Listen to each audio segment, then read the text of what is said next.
تو باز کردن شبکه یوتیوب من اصلا اسفندیار ناصیرов یکی از ژورنالیستان تاجیک سال پیش تصمیم گرفته بود که یوتیوب کانال موتیواسیونی را در فضای اینترنت فعال نماید. این ابتکار اسفندیار زمان صورت گرفت که هرزنوارها بخش بزرگ یوتیوب تاجیکی را ضبط کرده است و این وضعیت به حد رسیده است که اکثر صحیفه‌داران یوتیوب تاجیکی بهر پول کار کردند به انجام هر بی‌شرمی و بی‌حیایی قادرند. تو باز کردن شبکه یوتیوب من اصلا بلوگی خود رو نیز داشتم و اصلا این بلوگی فردی بود، یعنی اونجا اندیشه های شخصی خود رو پیرامون موضوع های گوناگون من می نوشتم و پیشنهاد میکردم. این هم تو برای یک شوق و ذوق خود بود، اما مقصد اساسی از کشودن شبکه یوتیوب که ما آن را نام گذاشتیم در این دیار آن بود که ما بگذار یک نفر، دو نفر یا 10 نفر رو توانیم تماشابین خود گرفته و آنها را از تماشای همون شبکه هایی که بسیار یک به هزل و شوخی و پرانک یا اینکه آزمایش های کوچگی که میگذرانند و تماشابین آن هستند به شبکه خود جلب کنیم و اثبات کنیم که شبکه های یوتیوبی تاجیک چیزهای خوب، نوارهای خوب دارند که میتوان آنها رو تماشا کرد و در زندگی حتی استفاده برد. اگر همه خرگب زدم تونست گنجیک به تلفن زندگی ها بچه‌ها دخترکش مثل در طرف شما دخترکی به طور هم بخش بزرگ یوتیوب را صحیفه‌داران تاجیکستان پر از نوارهایی کردند که از تماشای آنها عرق از پیشانه اهل فرهنگ می‌ریزد.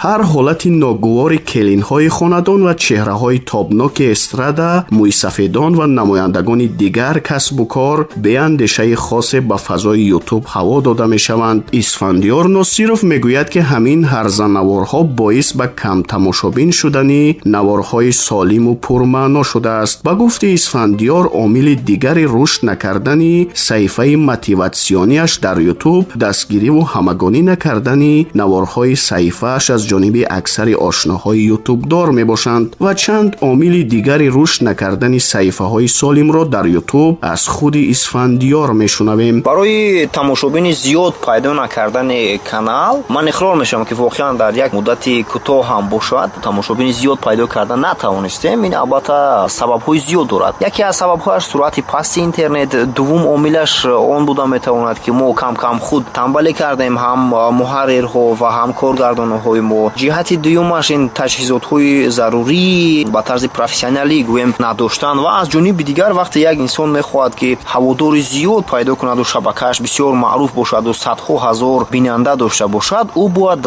وقتی معین جدا بکند و با نوارهای جالب تواند که در همون یعنی یوتیوب کانالش باید که یک گوشه از زندگیش باشد، از روی شوق و هوس نه. یک عامل اساسی پرهوادار و پربیننده شدن هرزنوارها در یوتیوب بسته به فهم مردم ماست. همین ذوق پستی اکثر بینندگان یوتیوب است که صحیفه‌داران بدانش در یوتیوب منبر می‌یابند. حتی بعضی ژورنالیستان کسبی نیز خدمت خیرسانه کرده بهر به دست آوردن چند تنگه صحیفه‌داری خود را در یوتیوب با گذاشتن هرزنوارها خار می‌سازند. بهر رشد کار صحیفه‌داران یوتیوب همیشه مصلحت‌های ضرور است که به درد آنها بخورد. ما از اسفندیار ناصیرov همچون کار افتاده در این مورد پرسیدیم. میدونید من بسیار وقت سر اون اندیشه میکنم که برای واقعا یک کانال خوب تشکیل کردن وقت در کار است و من یاد ندارم یک جوان یک بلوگر بود از تایلند بود یا اینکه عموما کدام یک کشور آسیایی بود که وای میگفت که مدت چندین 2-3 سال است که من بلوگر هستم اما نمیتونست که یک اودیتوریای خودش رو وسیع کرده، اما همون نوار اخیری که او گذاشت زیاده از 2 ساعت نزد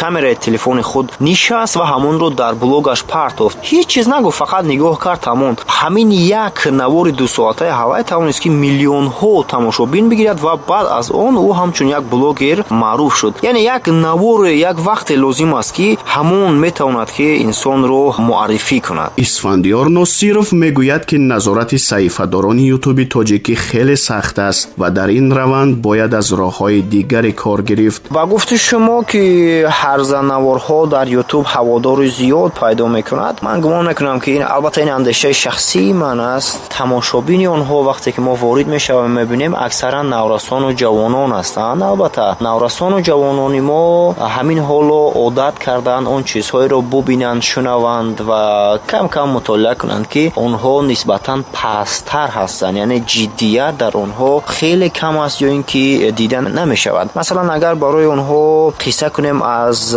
موفقیت استیو جابز، این کمتر تماشابین میگیرد نسبت به اون که دون جوان مثلا یک صحنه‌چه برگزار میکنند. یعنی آنها همین حالو فقط میخواهند که بگویند، بخندند، تمام دیگه. پیرامون نظارت بردن یا اینکه نبردن صفحه های یوتیوبی تاجیکی، اصلا من ضد نظارت بردن هستم، چون که ما عادت کرده ایم که باید همه چیز نظارت شود. لیکن گمان میکنم در همین شب و روز شبکه های اجتماعی رو نظارت کردن خیلی خیلی دشوار شده است و این مشکل هم هست. چون ببینید اگر ما همین هرزگویان رو اگر نظارت کنیم و محدودیت گذاریم یا من اجازه ندهیم که اونها در شبکه یوتیوب باشند، شاید که اونها از همون یک برده نونی که از یوتیوب میافتند از هوای همونند. یعنی ما یک نفر رو از مبلغ و از معاش باز می‌داریم. این گونه میشود. این خیلی دشوار است، اما میشود که بعضی محدودیت ها گذاشته این که محیط شبکه های یوتیوبی تاجیکی باز هم خوبتر و بهتر شود. برای پربیننده شدن نوارهای یوتیوبی تاجیک اصلا میدونید چی است؟ من مثلا از تجربه خود برایتان میگویم. در یک کارخانه ببینید شما یک چند صد تا کامپیوتر هست، هر یک اونها با اینترنت پیوست است، البته یوتیوب دارد و هر یک کارگر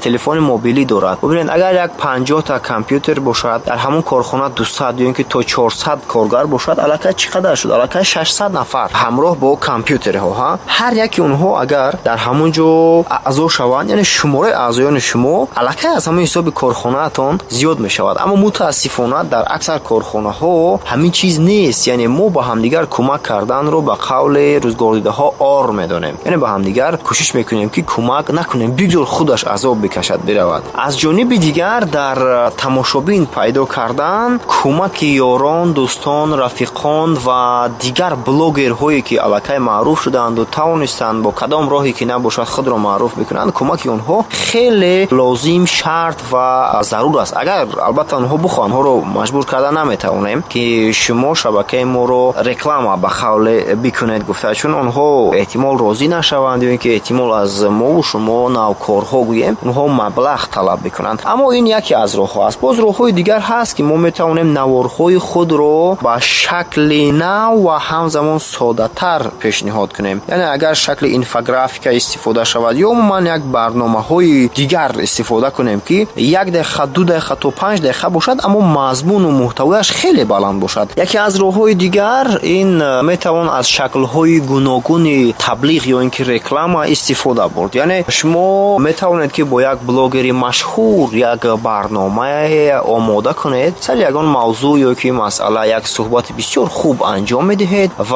او در بلاگ خودش میگذارد که تعداد تماشابینانش مثلا 100,000 است یا اینکه 1 میلیون است. میشود برای شما کمک بکند که شبکه شما یک قدم دیگر به پیش گذارد یا کدام یک نمیدونم دانشمند دیگر، یک جوان بسیار پرکار و پرغیرت و پردانش با او صحبت میکنید که او میتواند که برای شبکه شما یک ایمیج شود. یعنی از راه‌های گوناگون میتوان استفاده برد. مهمتر از همه باید انتظار شد که کدام نوار شما همون یک پسند مردم میگردد. های مانو مثل یاکی چرممان، های به پل در جهان ندانی سر بیران. اکثر آنهایی که هدف ساختن صفحه پرمضمون را در یوتیوب دارند متاسفانه امکانیت تکنیکی و فنی ندارند و همین است که نوارهایشان بیننده بسیار پیدا نمی سازد. از این لحاظ باید این صفحه دارانی در اصل با فرهنگ سرپرستی موافق پیدا سازند و این باعث می شود که آنها نوارهای پرمعنا را تهیه ساخته هم مردم را با فرهنگ سازند و هم با به دست آوردن پیسه چند زندگی مادی خود را تأمین نمایند. فقط در همین حالت می شود که هر نوارها پربیننده نشوند و مردم فرهنگی نیز از تماشای نوارهای سالم و پرمنفعت لذت برند. بختیار رحمانیان بودم با شما. سرفراز باشید.